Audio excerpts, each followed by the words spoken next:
expert briefing series, Pain and PD. I'm really excited today to let you know that we have 1,300 people registered for our seminar today from 20 different countries. And I'm also happy to tell you that this series has been designed in collaboration with members of the Alliance of Independent Regional Parkinson's Organizations. I also want to thank you, our sponsors, AbbVie, Acadia Pharmaceuticals, and Lundbeck, who, without their support, we couldn't do this. Let me just introduce myself real quickly. My name is Dr. James Beck. I'm the VP of Scientific Affairs here at the Foundation. I also want to give you a little orientation about the presentation today. If you'd like to download the PowerPoint slides, they can be downloaded from the viewing page that you're looking at right now. Look at the bottom left corner for download slides link, and then you can download a PDF at any time during the talk. If you're a health professional, you can earn 1 free CEU through the American Society on Aging. If you're registered as a health professional and indicated you'd like a CEU, you will receive an email by the end of today with steps on how to collect your CEU. You have 30 days or until February 10th to collect that free CEU. Now, it's my pleasure to welcome our guest speaker, Dr. Jori Fleisher. She is Assistant Professor of Neurology and Population Health at the Marlene and Paolo Fresco Institute for Parkinson's and Movement Disorders at NYU Langone here in New York City. Dr. Fleischer's primary research interests include the development, implementation, and dissemination of novel models of care for individuals with advanced Parkinson's and patient and caregiver-centered factors that can help people stick to their medication schedules.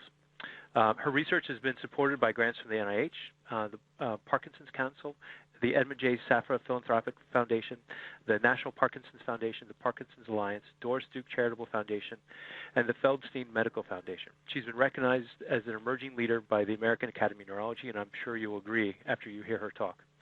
Dr. Fleischer received her medical degree from the Feinberg School of Medicine at Northwestern University, and she completed her neurology and global health equities residencies, movement disorder fellowship, and master's in clinical epidemiology, all at the University of Pennsylvania before she moved up here to New York City. She's a fantastic speaker, and she's really involved with her patients and the community. She's created and implemented a unique home visit program for people in the city, New York City, who have advanced PD and aren't unable to get out of their house for doctor's appointments. Her passion is making medical information accessible to the average person, and I think you'll really find that to be the case on our talk today. So now I'm going to turn it over to Dr. Fleischer. Thank you so much, Jim. Good afternoon, everyone. Thank you so much for joining us today. It's my pleasure to talk to you about pain and Parkinson's disease. And this is a topic that was really rarely discussed even 10 to 15 years ago because healthcare providers and researchers either didn't think pain was a part of Parkinson's, or even if they thought it was a part, they certainly thought it wasn't an important symptom. And I'd guess that if you're tuning in today, you think otherwise, and you'd be right. So if you take only one thing away from today's talk, I hope it's that when you work together with your healthcare team to determine the type and cause of pain, there are things that we can do to help. So don't let this graphic fool you. There is plenty of hope. So as Jim mentioned, before we get going, I have no relevant financial disclosures related to this talk, but on the left I've listed the various foundations that have generously supported my own research. I will note, although I have no disclosures for today, some of the medications that are listed in this talk are off-label, which means things that have been researched in small groups of patients or are based on clinical experience.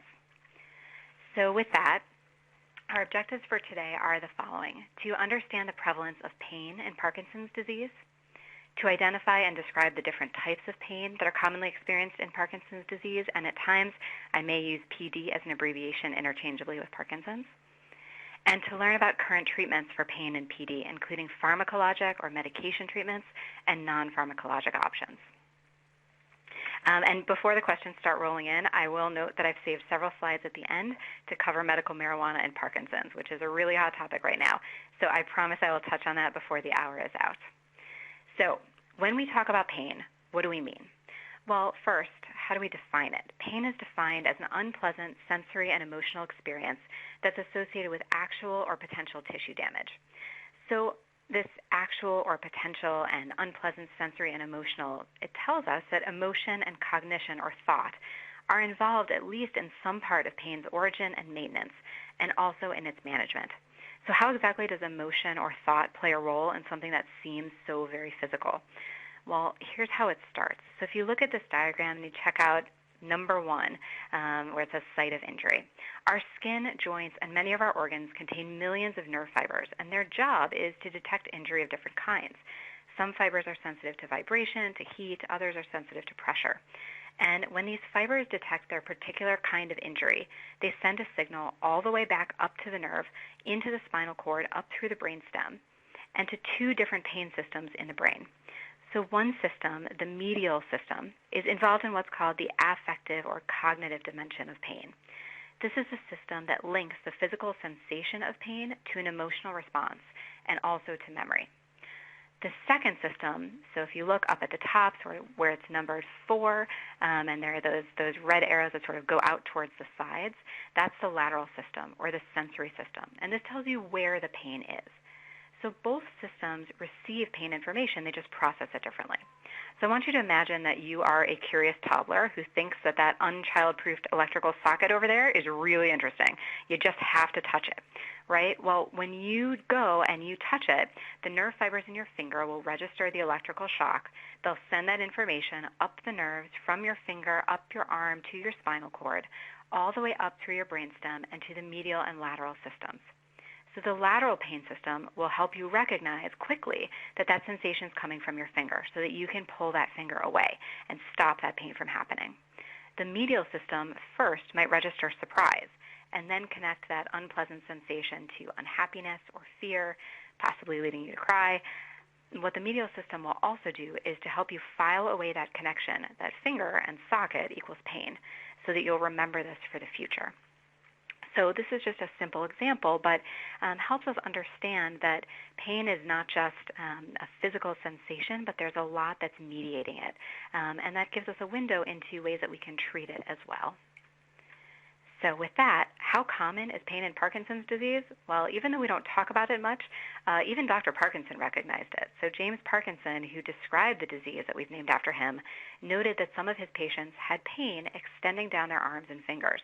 It was sort of ignored for quite a while, but we know now that depending on the type of pain we're talking about, 24 to 83% of people with PD report pain at some point, and over 80% of people with PD report some kind of pain, which means that chronic pain is twice as common in people with PD as people who don't have PD.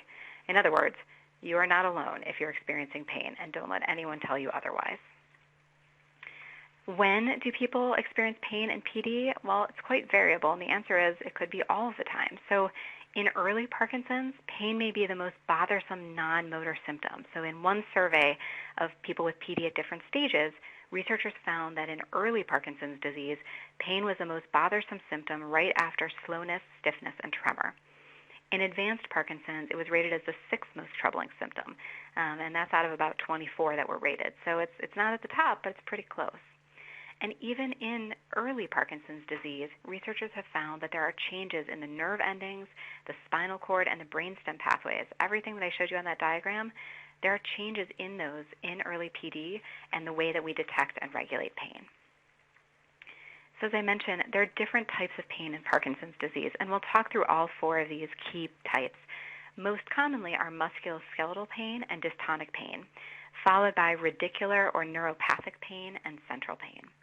And one thing that is sort of unifies all of these is that pain in Parkinson's tends to affect the side of the body that was initially affected by motor symptoms or most severely affected by motor symptoms. So if, for example, your Parkinson's started with a tremor in your right hand, if you're going to develop pain with your Parkinson's, it might be in the right shoulder or in the right wrist or the right fingers. Not all the time, but that's often the most common way for it to develop. So musculoskeletal pain. This refers to problems in the muscles or the bones or skeleton, and usually in PD is related to rigidity and decreased movement, and there can be a contribution from arthritis. This is the most common type of pain in Parkinson's, so about 45 to 75% of people at some point say that they have musculoskeletal pain. This can show up as muscle cramps or tightness.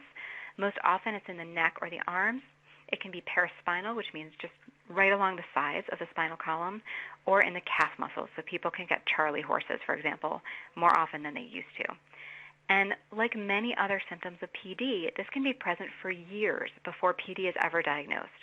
So you may have had an increased frequency of Charlie horses or a really stiff shoulder on one side for years and you've gone to a bunch of different doctors and eventually you develop a tremor or eventually you develop slowness and stiffness and after a few more years the diagnosis is made, that doesn't mean that this pain wasn't actually part of Parkinson's all along. So getting to joint pain, shoulder pain is really common, particularly unilateral pain in just one shoulder. And both clinical experience and plenty of research confirms that many people who later get diagnosed with PD are first seen by one or often several doctors, told that they have frozen shoulder or rotator cuff problems, go through a bunch of injections, some even undergo surgery that typically offers little relief because it doesn't get at the main problem. Another aspect of musculoskeletal pain in Parkinson's is that there can be certain joint deformities and arthritic symptoms that are particular to PD. So this is an example, and if you look at the top two pictures with this gentleman's hands, these hands are from the same person. So on the right side of the screen, you'll see the gentleman's left hand. Everything is kind of flipped, and his right hand is on the left. And if you look, that image that's on your right, the more affected side, you can see that the fingers are a little bit distorted, that the posture of his hand is not quite the same. And so there's certain changes, the way that the knuckles are a little bit more bent, the way that the fingers are sort of turned inwards. Those changes can be common with Parkinson's, certainly not with everyone, but that's something that your doctor may be looking for to help as sort of a clue. And while people with PD can have other forms of arthritis, including osteoarthritis or rheumatoid, the changes that we see in Parkinson's are different from rheumatoid arthritis, for example, because they tend to be so asymmetric. And if we look at the joints under a microscope, we don't see any inflammatory changes. So that helps us distinguish. The next type of pain I'm going to mention is dystonic pain, and this is also fairly common. So between 8 and 50% of people will have some kind of dystonic pain at some point in Parkinson's. Well, what is dystonia? Dystonia is a pattern where two muscles, instead of working together, are essentially fighting against each other. It's co-contraction of two muscles. So if you imagine trying to do a bicep curl, trying to bend at your elbow, that the bicep muscle should be activated, but the triceps muscle on the back of your arm also needs to be a little bit active just to kind of stabilize and help it out. If both of those muscles are contracting at the same time and the same amount, you're not going to be able to move your elbow really well, and it could be painful. And that's what happens with dystonia, is two different muscles that should be working together are working against each other. And this can cause severe painful spasms of the extremities, of the face, and even the pharyngeal or throat muscles. This can be paroxysmal, which means from time to time. It can be spontaneous, or it can be triggered by certain movements. And we can see dystonic pain early in the disease and also later in the disease. So early on in the disease, one of the most common things that we see in terms of dystonic pain is foot dystonia. So if you see this picture and that looks familiar, you are not alone. People can notice that their foot sort of points downwards from the ankle, that their foot curls inwards, or that their toes curl downwards, and that can be very painful. And it's a bit more common in earlier onset cases or people with a Parkin genetic mutation. More often, we see dystonia as a complication of treatment. So some people develop early morning off dystonia, which means that when your nighttime dose of medications has sort of reached its lowest level and your own body's dopamine is at its lowest level, first thing in the morning you can experience this sort of off dystonia, curling of the toes or cramping of the hands. Other times people can develop diphasic or peak dose dystonias. Those can often be in the neck and face. And peak dose dystonia means that right as your medication is fully kicked in and giving you as much benefit in terms of slowness and stiffness, you hit the peak of the dose, so your brain sees as much of it as it's going to see, and you can develop twisting or pulling movements that are often seen in the neck and face. And some people have what's called diphasic, which means that the dystonia occurs both when the meds are wearing off and when they're peaking. So diphasic dystonia can be in the legs and arms, but also in the neck and face. The next type of pain is radicular or neuropathic pain, and I'll use those interchangeably. So radicular or neuropathic pain means pain that's directly related to a specific nerve or set of nerves or nerve roots that exit the spinal cord that are being injured. So what does this actually mean? If we look at this diagram, this is just an example of sciatica, which is a fancy name for radicular pain that goes down the back of the leg and is coming from a nerve that's crunched in the lower spine. So if you look at the image, the image with the leg, and you can see the red leg, that's showing you the area that this nerve is creating pain. And those nerves are coming from the spinal cord. So if we look at the image on the bottom right, and you see a side view of the spinal cord, you see those sort of the beige-yellow vertebrae stacked on top of each other. And in the blue-red area behind it, that's cerebrospinal fluid. That's the spinal fluid where the spinal cord is higher up, and the nerves are floating around in there. And those white areas, the discs, are sort of shock absorbers that should be there to protect the vertebrae, sort of cushion the spine. And if those get herniated, meaning if they sort of pooch out for any kind of reason, which can happen with age, it can happen with arthritis, it can happen with injuries, those can smush on the nerves that are nearby. So if you look at that top circle, that's kind of a top-down view of a herniated disc that's smushing out, and that yellow right beneath it, that's the nerve. So when the nerve gets crushed by that herniated disc, that's what causes pain. And the pain is going to happen in the whole area that nerve supplies. So for example, with the sciatic nerve, going back to that left side of the diagram, if the sciatic nerve gets smushed or crunched by a herniated disc, everywhere that it supplies could have pain. And in radicular neuropathic pain, it's not really an achy or muscular pain like you might see with arthritis or musculoskeletal pain, but it's rather a sharp, electric, or tingly pain, sometimes a coolness or a numbness or heightened sensation in that area. And in people with Parkinson's, postural abnormalities and dystonia can cause radiculopathies and impingement of those nerves. So a critical thing to remember here is that postural changes aren't necessarily permanent. So the implications of this are that if people are having posture changes or changes in the way that they're sitting or standing, and that's causing crunching of nerves, those might be amenable to physical therapy, which means that pain could get better with physical therapy. And one sort of corollary to this is peripheral neuropathy. So peripheral neuropathy usually refers to injury to the nerves that are the longest in the body. So nerves that supply the very bottoms of your feet or the very tips of your fingertips. Sometimes we see peripheral neuropathy in people who have diabetes or other conditions that injure the nerves. We didn't used to think that this was part of Parkinson's. However, there's more research now that shows that peripheral neuropathy does seem to happen more often than we would expect in people with PD. And there's a question of whether this is part of the disease itself or maybe this is related to some of the treatments that we use. Right now, the jury is still out, so it's certainly not a reason to not be on medication, but it's something to think about and to sort of keep listening in terms of the research coming. The next type of pain is central pain, and this occurs in about 10 to 12% of people with PD at some point, and it's hard to describe because it's pretty hard to describe, which means that if you ask people who are having central pain, tell me what this feels like, it's really hard to put words to it. It tends to be a type of pain that you can't really say, here's where I feel it. It's a vague pain. It may be constant or sort of a constant boring sensation. It doesn't tend to be related to a particular nerve. And in some people that have central pain, it may have autonomic or visceral characteristics, which means people feel it sort of in other ways than traditional pain. So they might feel reflux sensation, like acid washing up in their throat. They might feel shortness of breath or dyspnea, or they may feel or actually appear to be flushed. And sometimes this is sort of generalized and all over. Sometimes it's specific. So people describe weird, painful sensations around their mouth or around their genital or rectal regions. So now that we've talked about the different kinds of pain, how do you talk with your healthcare provider about your pain? Right? And often I have patients that come in to me and say, I've got all this pain, when will it get better? And really the first thing in my mind is, I don't know what it is yet, because we've just talked about all these different kinds of pain.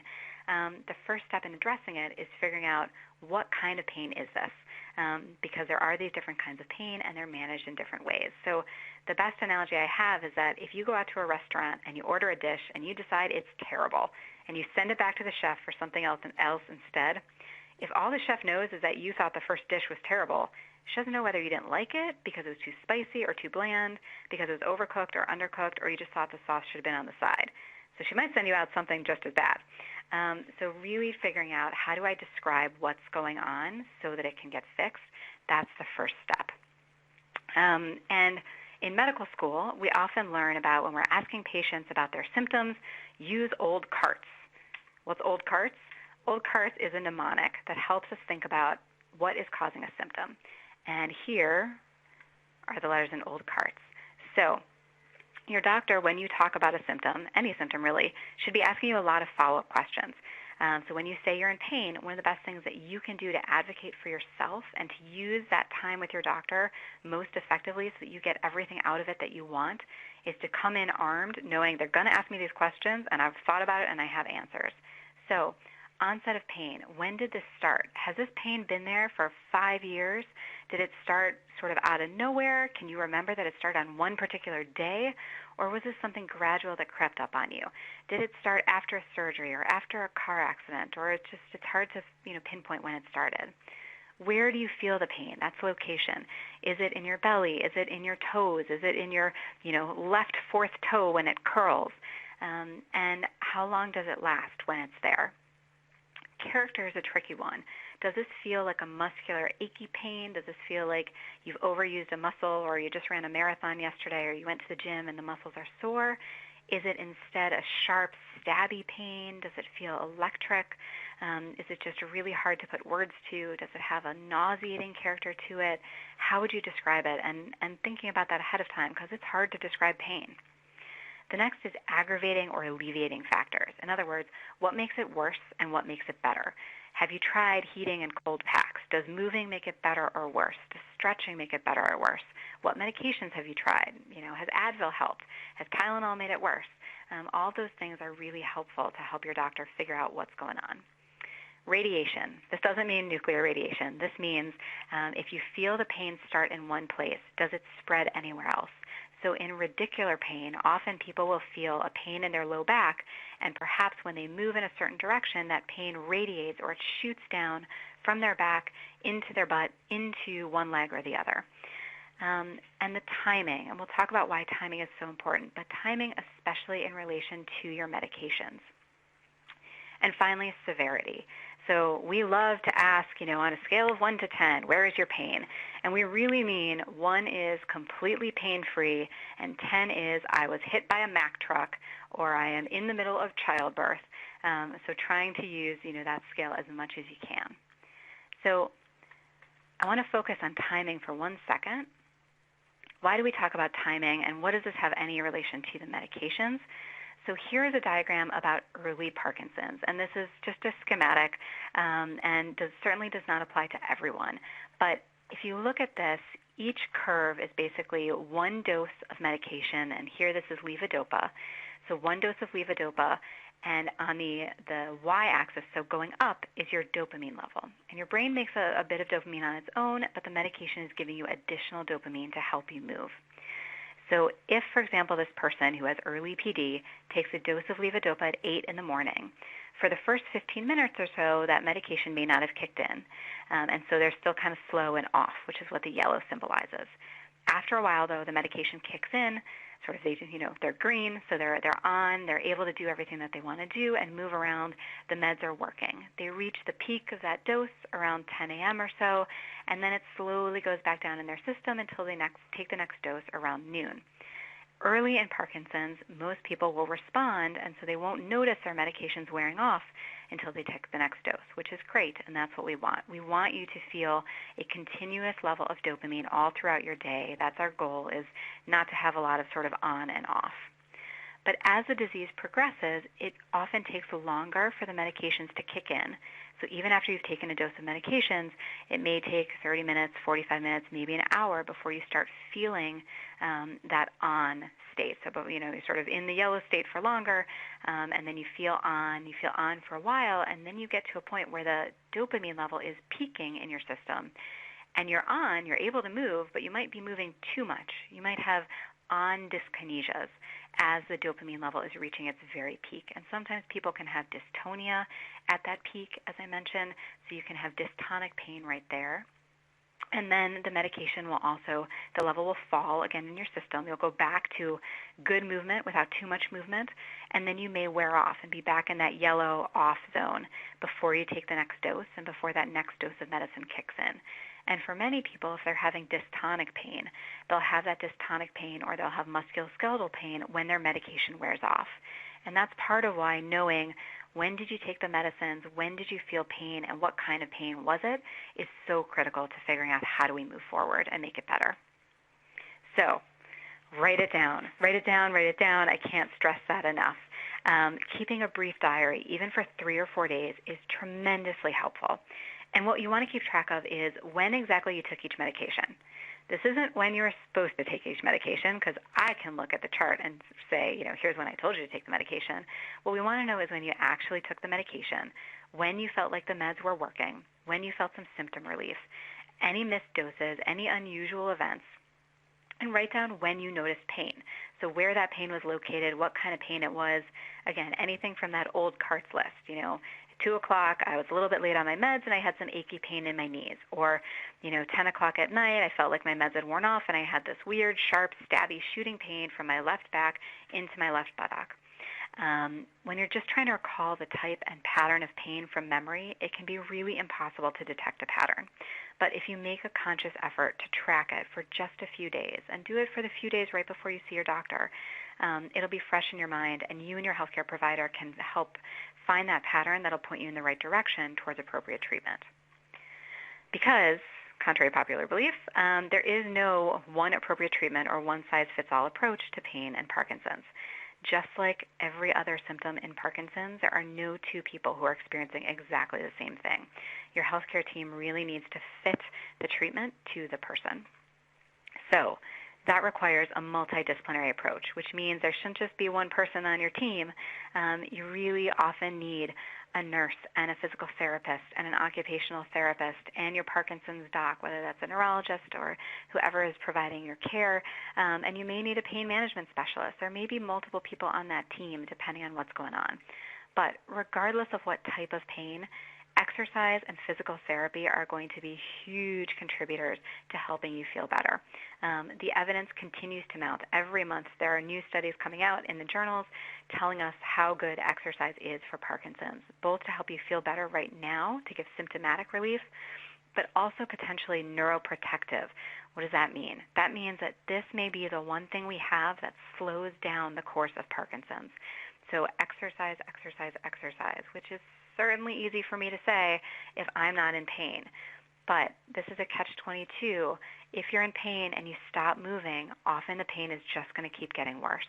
So really having a physical therapist to help you maintain range of motion, prevent falls, prevent fractures, and figure out, okay, here's where I am right now and I'm in a lot of pain. They'll help you figure out what kind of exercise can you do that's going to cause the least amount of pain and help you push through it so that you can get to that other side and hopefully emerge pain-free or at least with less pain than you started. So going through management of pain by type, when we talk about musculoskeletal pain, usually physical therapy is really the mainstay, and then we may or may not add medications on top. So if pain seems to be due mostly to rigidity, so stiffness of the muscles, or bradykinesia, which is that slowness of the movements, dopaminergic therapy like levodopa or dopamine agonists or other dopamine-enhancing medications may help. So your doctor may add on more medications, a different medication. They may increase the dose or increase the number of doses that you take in a day to try to get you to continuous dopamine levels. That's really what we want.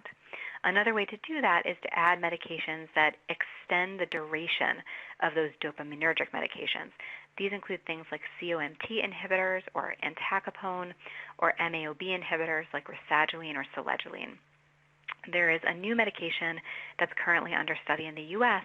To be used to help people with Parkinson's disease. And in one small study that looked at it, they found that people taking that drug called sulfonamide seemed to be taking fewer pain medications than people who were not taking sulfonamide. But that's very preliminary, but just something to say that there are people looking at this, looking at pain in Parkinson's, so definitely stay tuned. If there are rheumatologic or orthopedic issues going on, nonsteroidal anti-inflammatory drugs, which are things like ibuprofen or naproxen, or other analgesics may be helpful. And orthopedic joint surgery may be indicated for some people. So if they have really bad arthritis and it's sort of bone on bone when they're walking, that's really difficult to be able to encourage someone to exercise like that when they're in such terrible pain. So, our orthopedic colleagues can be very helpful in that case. When it comes to radicular or neuropathic pain, sometimes people are overusing a muscle or crunching on a nerve in a certain way or have poor posture, and those are things that are fixable with physical therapy and occupational therapy.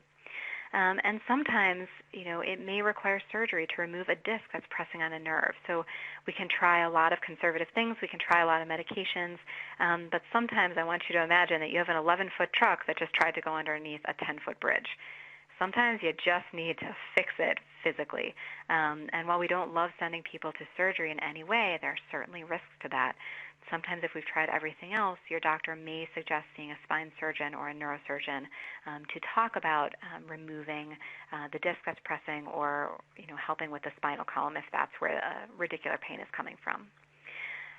Before that we get to that point, though, there are often many medication options, and sometimes we use a combination that may be most effective. So these include things like low-dose antidepressants, things like nortriptyline, or newer antidepressants like the selective serotonin norepinephrine reuptake inhibitors like duloxetine. We often use medications that were initially developed as anti-epileptics, things like gabapentin or pregabalin, and those are very effective in some people for neuropathic pain. We can also rely on things like ibuprofen or other nonsteroidal anti-inflammatory drugs, and in severe cases, opioid analgesics like morphine and codeine.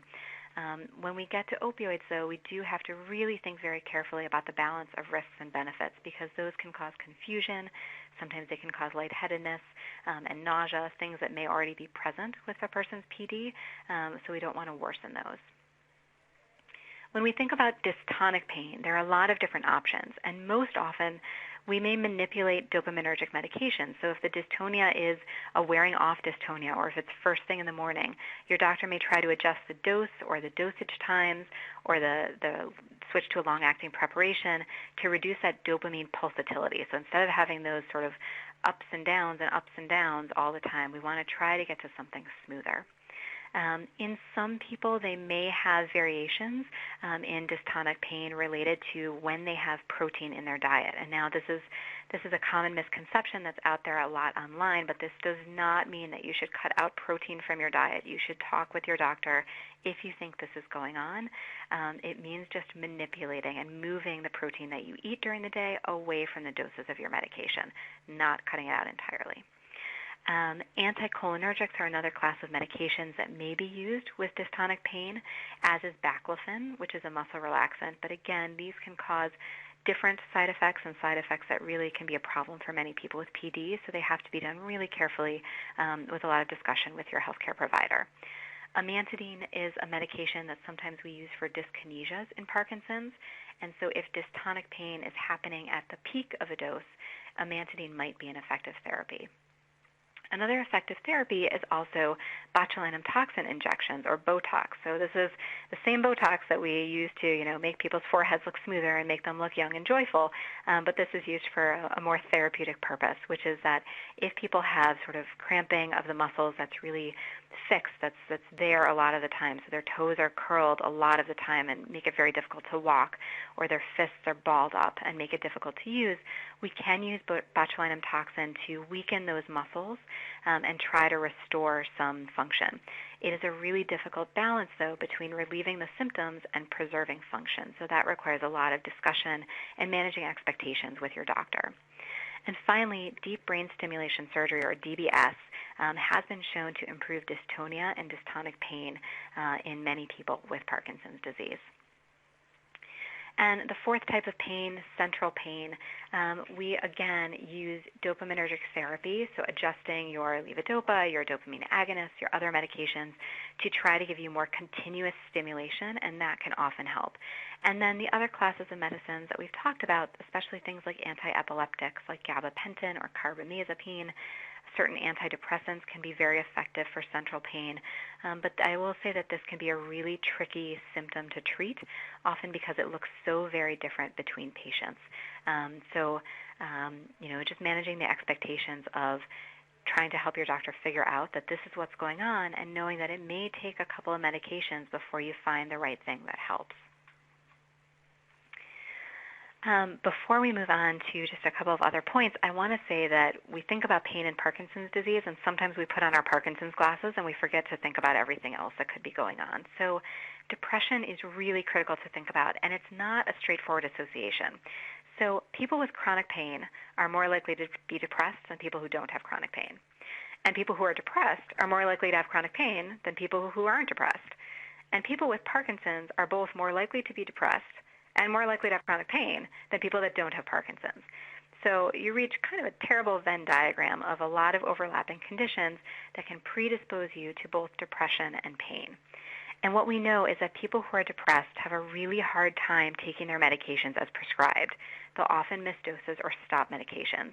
And this can lead to a lot of frustration for the patient, the family, the healthcare providers, because the patient feels like medicines aren't working for them, but they might not have taken them frequently enough or long enough for them to kick in. And the doctor prescribes more and more medications because that first one didn't seem to work, all of which, again, might not work if they're not taken correctly. And things can start to feel even worse, even more hopeless, and depression can get worse. So we need to identify that. So if you are feeling any symptoms of depression, which is very common in Parkinson's disease, please discuss this with your doctor, because it may not just be affecting your mood, it might also be affecting your pain as well as other symptoms of PD.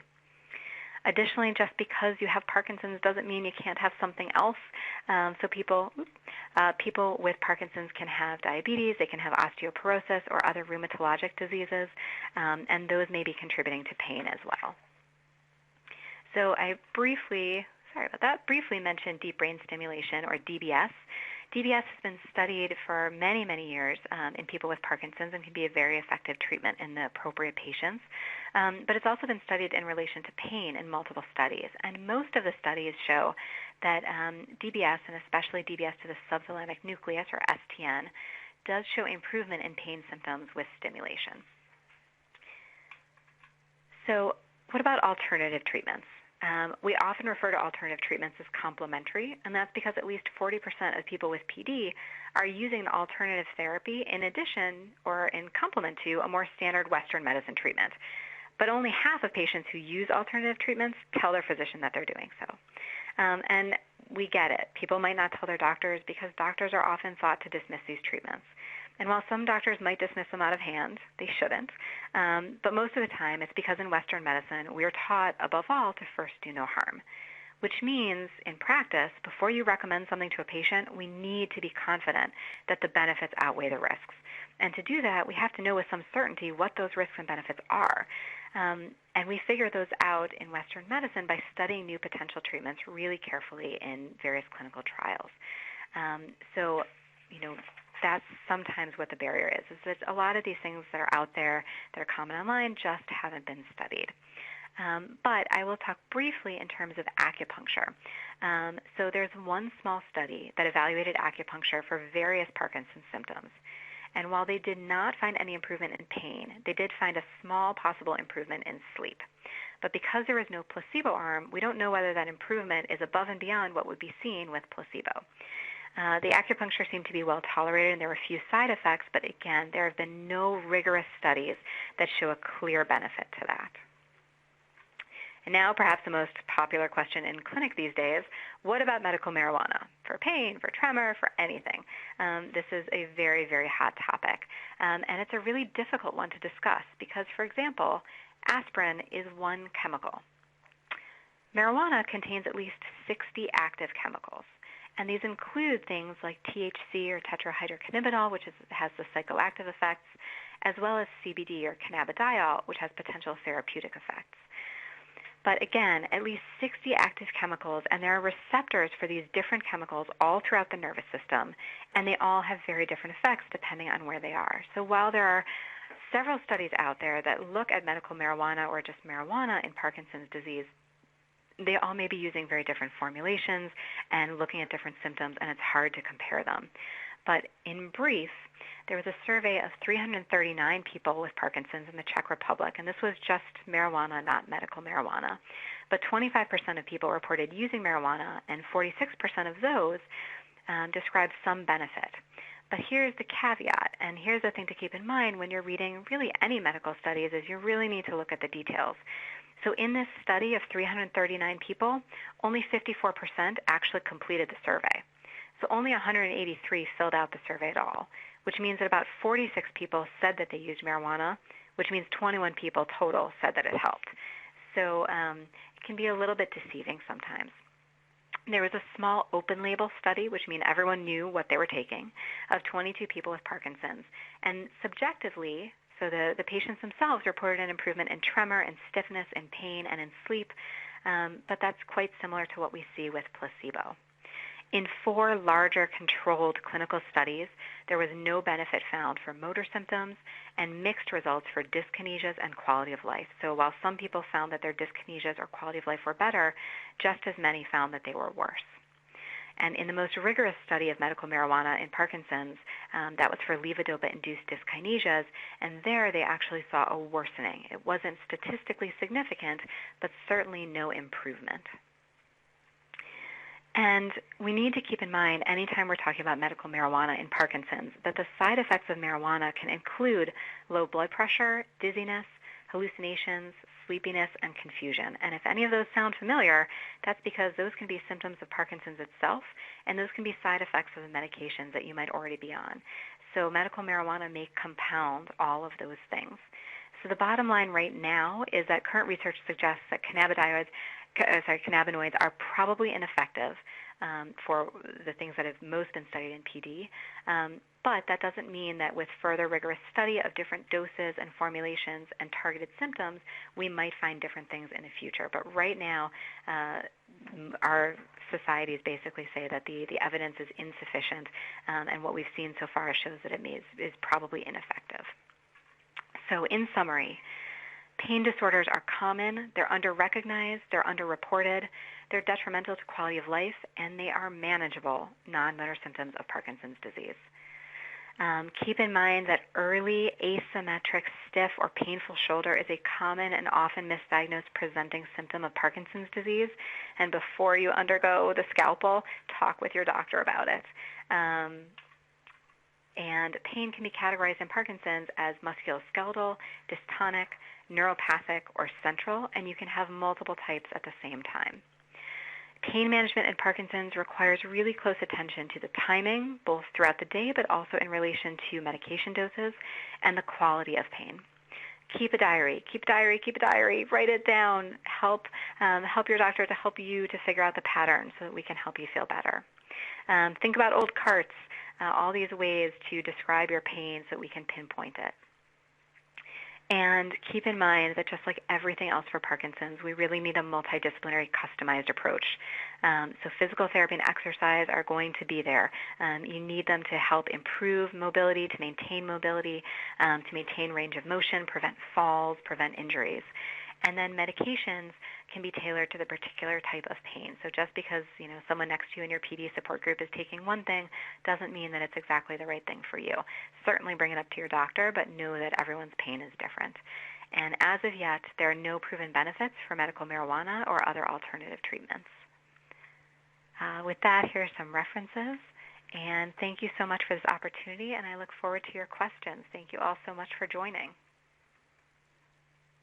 Dr. Fleisher, that was a fantastic talk. I was rapt attention as you went through the slides. I also appreciated a little bit of levity in there as well, because this is, I think, a very serious topic for many in our community. We have a number of questions, and I just want to make certain we get them all in. So I think we will just extend our talk just for about 5 minutes extra, just so Sure. People are aware of that, and you can plan as well. So let's start with a simple question. I mean, we're in winter right now. It's cold outside, and one of our listeners in Prince Edward Island in Canada asked, is PD pain associated with temperature variations? Do you see where people either in cold climates or in warm climates have more trouble with pain? Is there a correlation with that? What do you think? So I think we've certainly heard that in clinic, and I think one of the things is that, certainly with arthritis, we know that in colder climates, people feel it more.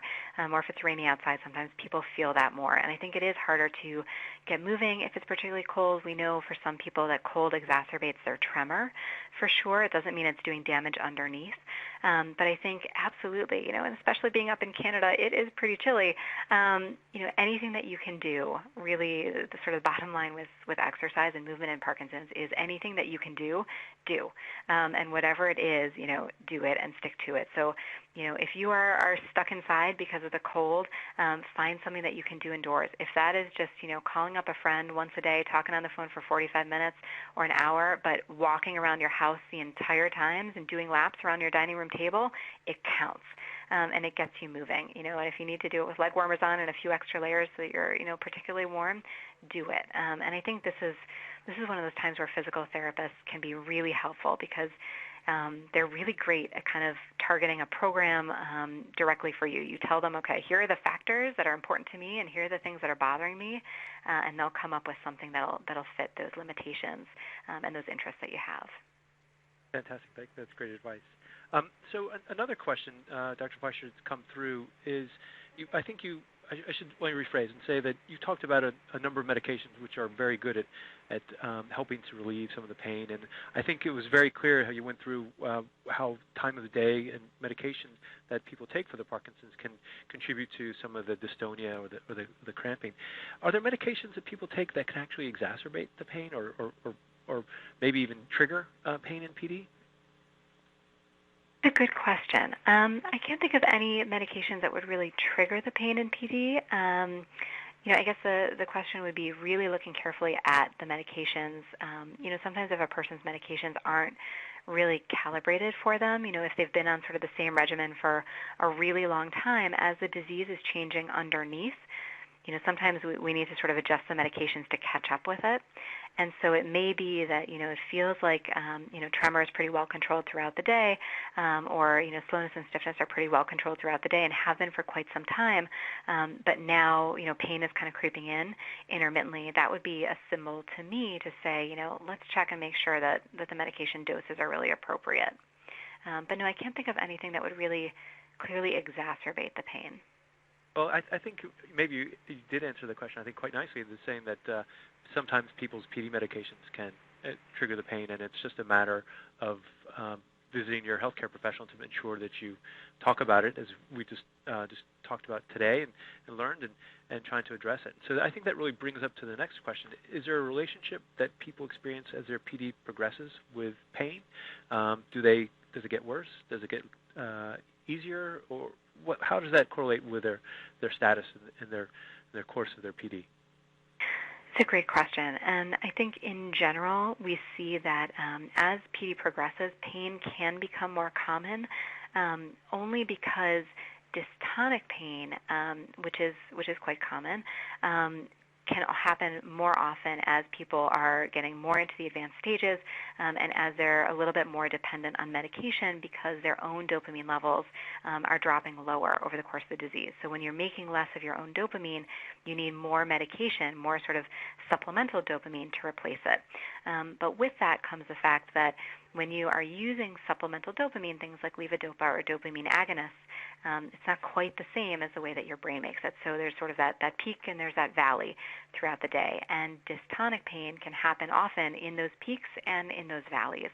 So just because those peaks and valleys are more common as the disease goes on, so too, I think, is dystonic pain. And the other thing is that, unfortunately, the longer the Parkinson's goes on means that you are aging.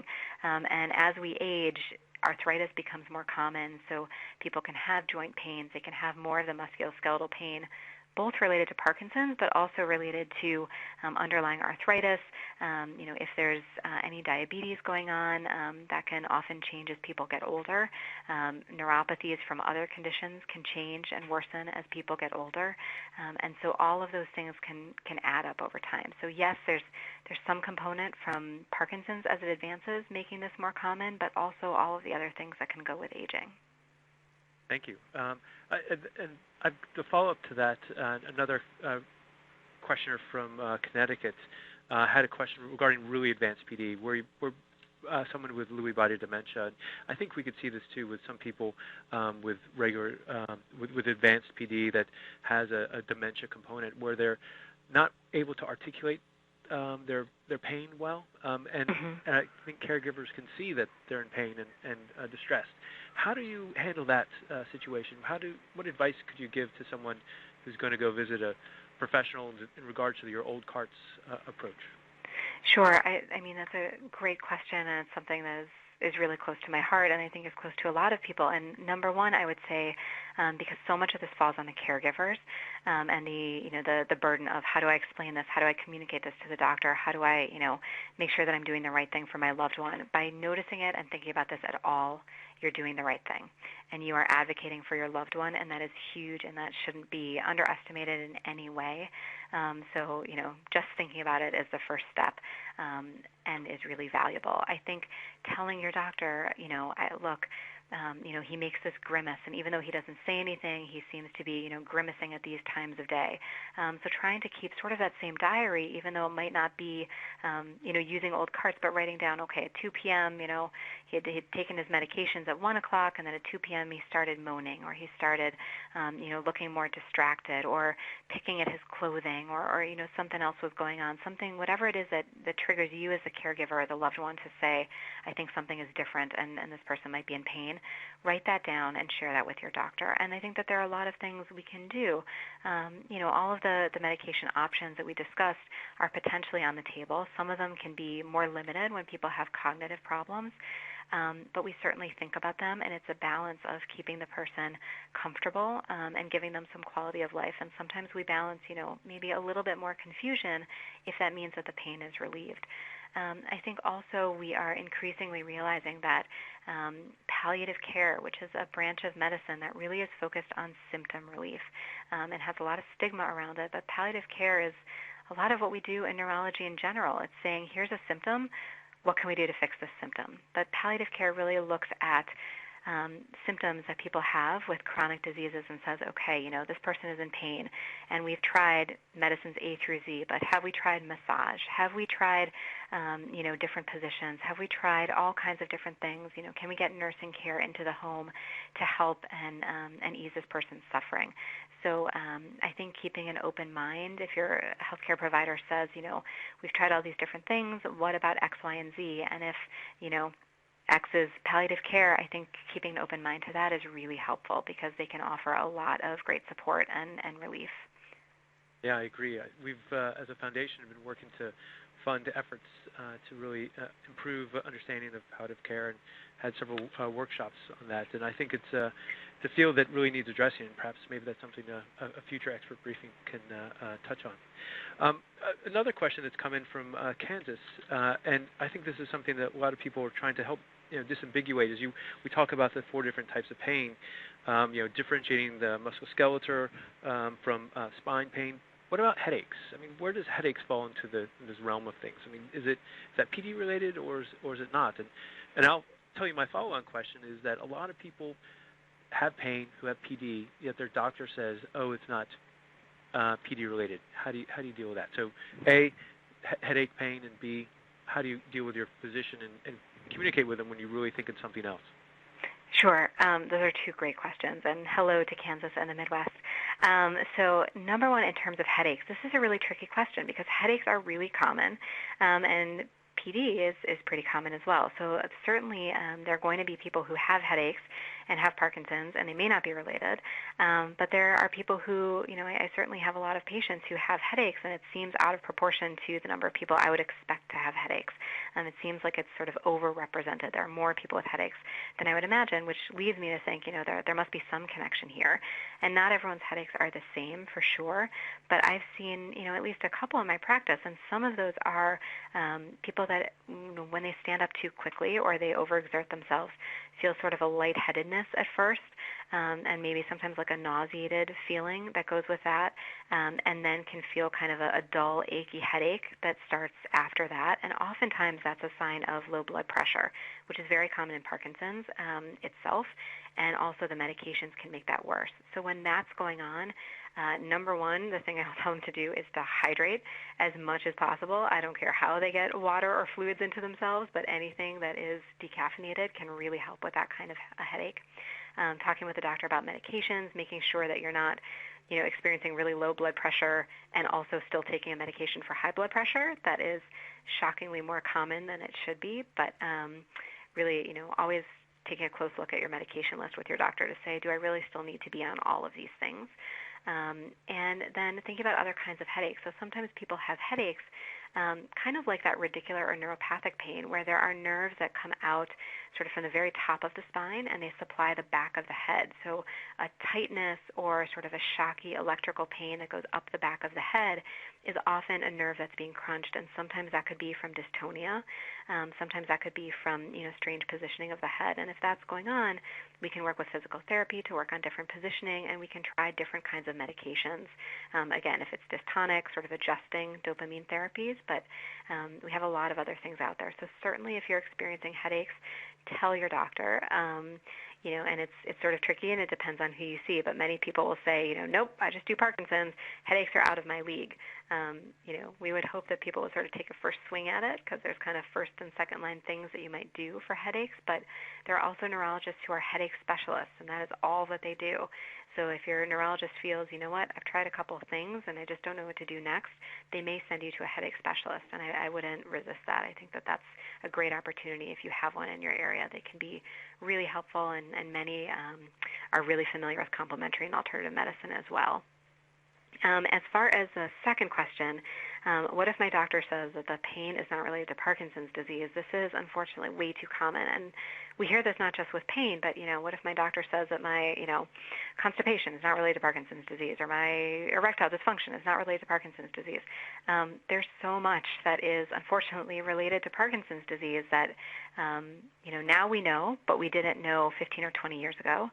And many people, they're practicing medicine based on everything that they learned in med school, and they're, very dedicated, very diligent physicians, but everyone sort of has their own scope of knowledge and tries to stay as up to date on the medical literature as they can, but sometimes people miss things. So I think if you feel like you have a good relationship with your doctor, bring in articles, maybe not from Google, maybe not from M.S.C.E, but bring in articles that you find to say, hey, I found this, or I read about this on the Parkinson's Disease Foundation website, or I read about this on NPF, or, one of the websites, and it says that actually pain is a part of Parkinson's. Do you know anything about this? What do you think I should do? So I think trying to gently help if you feel like it's an issue of just that's a blind spot for your doctor. If you continue to meet resistance, I think maybe that's a sign that maybe that's not the perfect doctor for you. So I think it's always worthwhile to get a second opinion so that you find that person that you have the right therapeutic relationship with. I think those are really good points. And for the people who are viewing this online, you would be able to see resources from our foundation, which I think you would be able to download and take to your doctor to discuss. And I would like to just kind of add, Dr. Fleisher, that I think one of the things that we, as an organization, and I'm sure you know as well, that an expert in Parkinson's disease is really someone who can really know about a lot of these issues firsthand and be on top of it, which is one of the reasons why, as a foundation, we're the largest funder of movement disorder fellows in the country, if not the world. So we're really proud of that. One thing that hasn't been addressed in your discussion, I think a lot of people are asking about, is about diet and pain. Is there something that can exacerbate or alleviate based upon your diet and pain? And kind of tied to that, people are asking about, particularly from Ohio and Kansas, again, about alcohol and pain. Is alcohol a useful way for either treating pain, self-medication, or does it affect it in any way? So the kind of a larger rubric of diet and what we drink. Sure. So I'm not aware of any specific research about diet and pain in Parkinson's disease. Certainly diet is a huge interest, and everyone's kind of on a quest for, is there a Parkinson's diet? And I think we can say right now that there is not a specific Parkinson's diet. Nothing has been clearly proven, to be the best diet for Parkinson's disease. It seems like moderation, like with everything, is kind of the key for Parkinson's. So I would try to just sort of, balance lots of fruits and veggies, and especially lots of fiber and adequate hydration, just because constipation is so common in Parkinson's. And people can certainly have a lot of abdominal pain, and that can lead to, if you're really constipated, if you're really miserable from that, it can be hard to motivate yourself to exercise, to go do physical therapy, to get out and do your usual activities. So I would sort of stick to the constipation-friendly diet, which is lots of fruits and veggies, lots of whole grains, and lots of hydration. As far as alcohol and pain, and hello again to the Midwest, as an Ohioan, I say hi to everyone.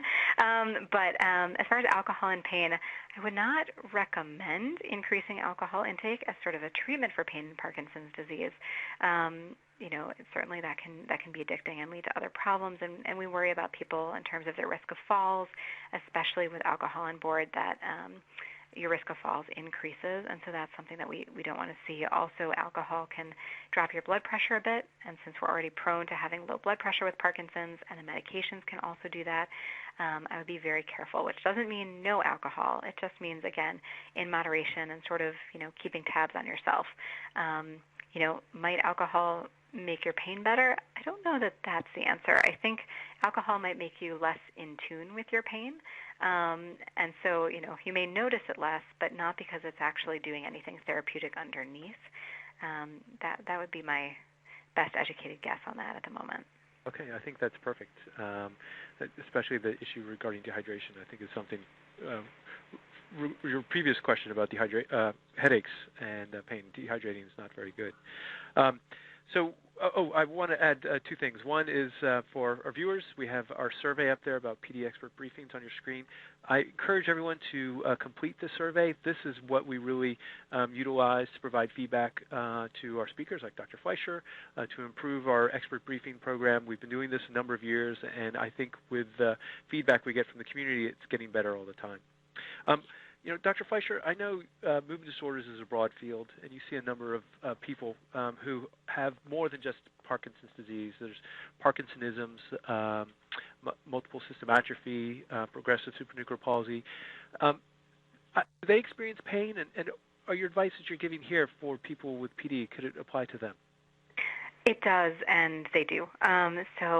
Certainly we see a lot of people with atypical Parkinsonisms, or things like progressive supranuclear palsy, or PSP. You mentioned M.S.C.E., multiple system atrophy, cortical basal degeneration, or CBD.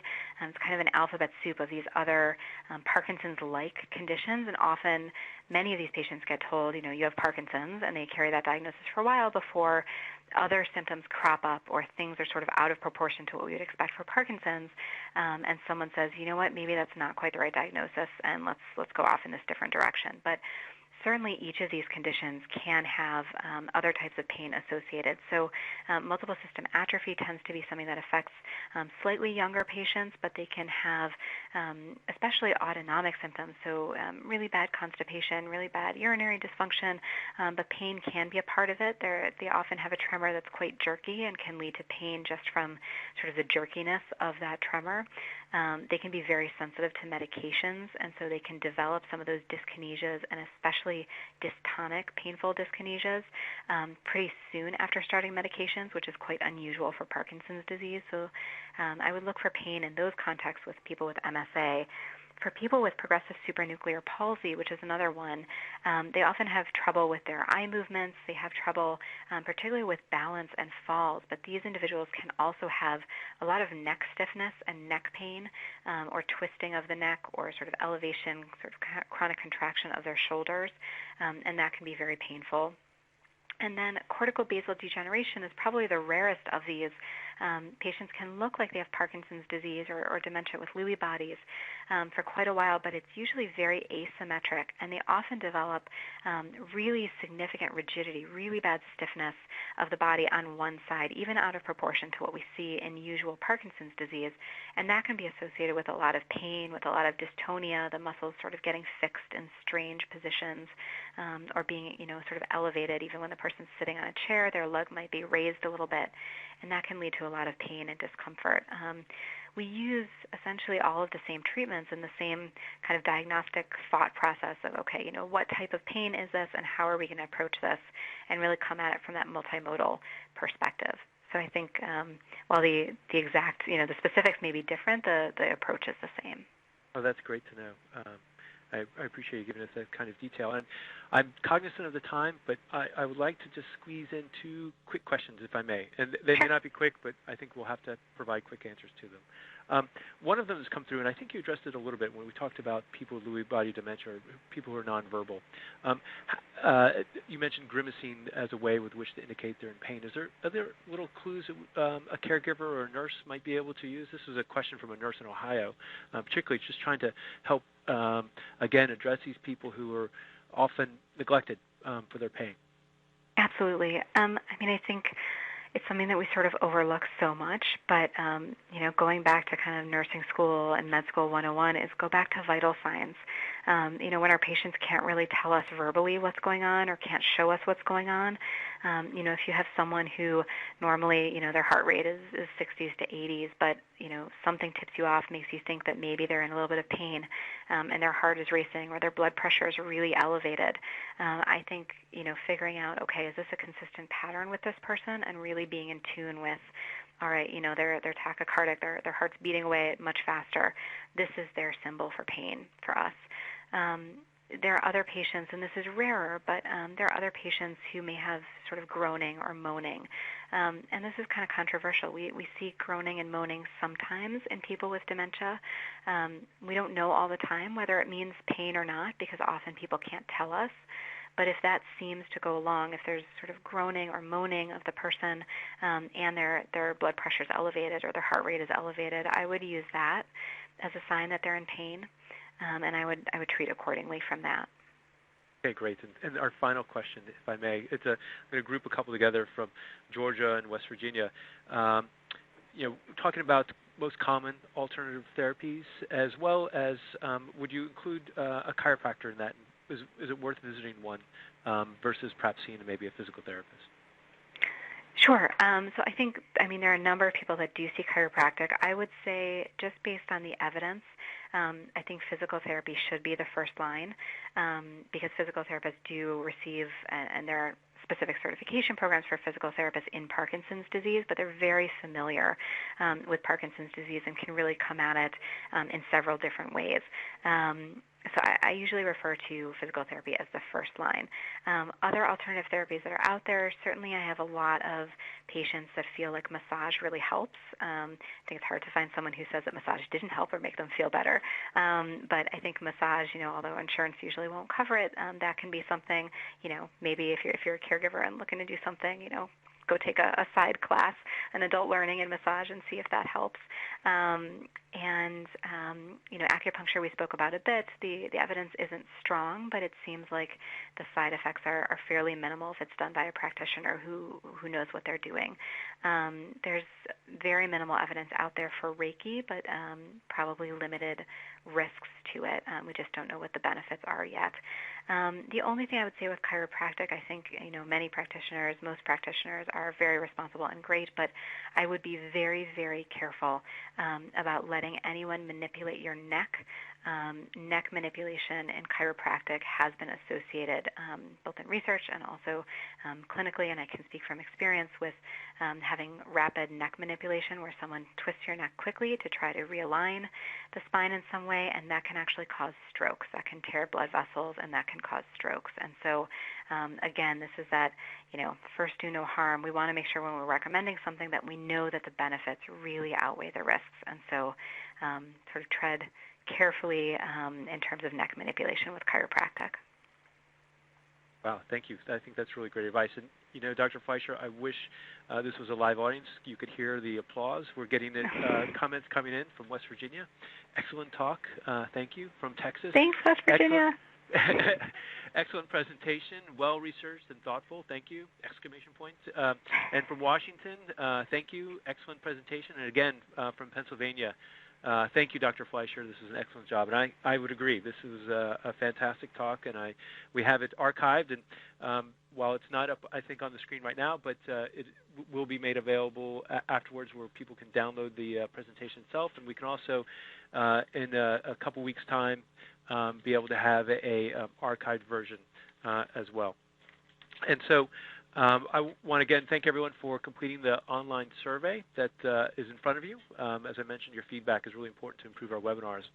I also want to thank everyone, let everyone know that we are very grateful to AbbVie, Acadia Pharmaceuticals, and Lundbeck for making this series possible. Their funding was really critical, as well as the input from our colleagues in the AIRPO organizations. The archive, as I mentioned, will be available in shorter than a couple weeks. Will be available Tuesday, January 17th, and you can download it at www.pdf.org. For those of you who've enjoyed the series, I want to let you know that we have another one coming up in March, and it's Diagnosis PD, Now What? Managing the First Years with Parkinson's Disease. And it's going to be Tuesday, March 7th from 1 to 2, the same time. And Sakutu Kandar from Kaiser Permanente in Sacramento is going to be presenting. Saketu. I slaughtered yet another name. So luckily I've had practice with Dr. Fleischer. So I didn't slaughter her. So we've had an excellent talk, and I want to thank everyone for their time, and I wish everyone a good day. Thank you again, Dr. Fleischer. Thanks so much.